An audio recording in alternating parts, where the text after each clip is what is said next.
Sumamal! Hindi naman nangyari sa apo ko kung hindi mo siya kinidnap. Hindi siya nasa peligro. Ma, relax. Kung hindi niyo pinagdamot sa akin ng anak ko, hindi ako aabot sa ganito! Kasalanan niyo to! Emma! Ma! Huwag na kayo mag-away. Yung parents po ni Austin Pedabella, usapin po na kayong Dok sa loob.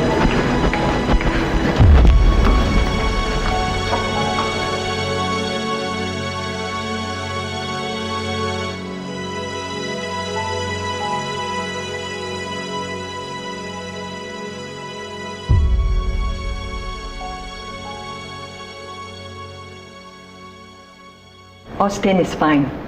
Nothing serious sa ulo niya based on the x-ray results. Walang dislocated bones.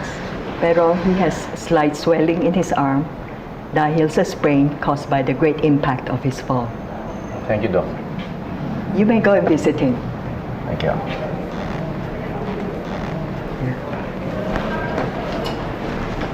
I'll go ahead, ha?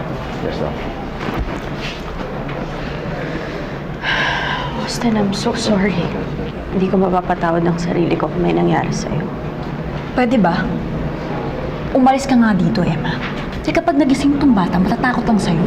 Dahil unang-una niyang makikita yung taong pumidnap sa kanya. Georgia, tama na. Babantayan ko ang anak ko. Ang kapal ng mukha mo, magstay pa dito. Georgia. Hindi ikaw ang ina! Pwede bang hayaan muna natin si Emma na makasama yung anak niya? Umalis kayong lahat dito. Tawal mo ko. Tama na. Ikaw ang dapat na mawala dito. Masyado kang mapapel. Hindi ka kadugo ng anak ko. At sawang-sawa na rin ako sa lahat ng paninira mo sa akin. Ikaw ang dapat mawala dito! Tama na, Emma. Georgia. Tama na, okay? Lahat tayo may kasalanan sa nangyari dito. Alam mo ba kung bakit nandiyan yung bata? Dahil kagagawan din natin yun. Di mo ba naisip na ikaw lang, kayo, ang punot dulo ng lahat ng to? Emma, please. Wala namang mangyayari dito kung uungkatin natin ang lahat ng mga kasalanan natin dito eh. Yan, siya ang apektado. Mahal naman natin pare-pareho si Austin. So please, magkasundo tayo lahat, okay? So anong gusto mong mangyari ngayon, no? Doon tayo sa labas mag-usap. Hospital na nakakayari ito. Ayusin natin ito. Emma, meron kaming kasalanan sa'yo. Hindi namin dapat pinagkait si Austin sa'yo. Pwede ko na bang makuha ang anak ko? Hindi naman ako papayag na malayo si Austin sa akin ito lang. Meron naman din akong karapatan. At paano naman ako? 3 taon niyo akong pinatay sa utak ng anak ko. Pwede ba huwag na lang natin pag-usapan yung mga pagkakamali natin sa isa't isa?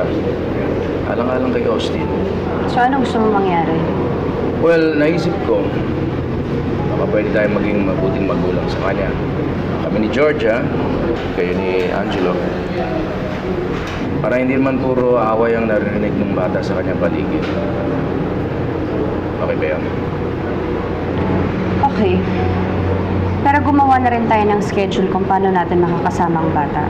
At kailangan mas maraming araw ang nasa akin. Dahil matagal siyang nilayo sa akin.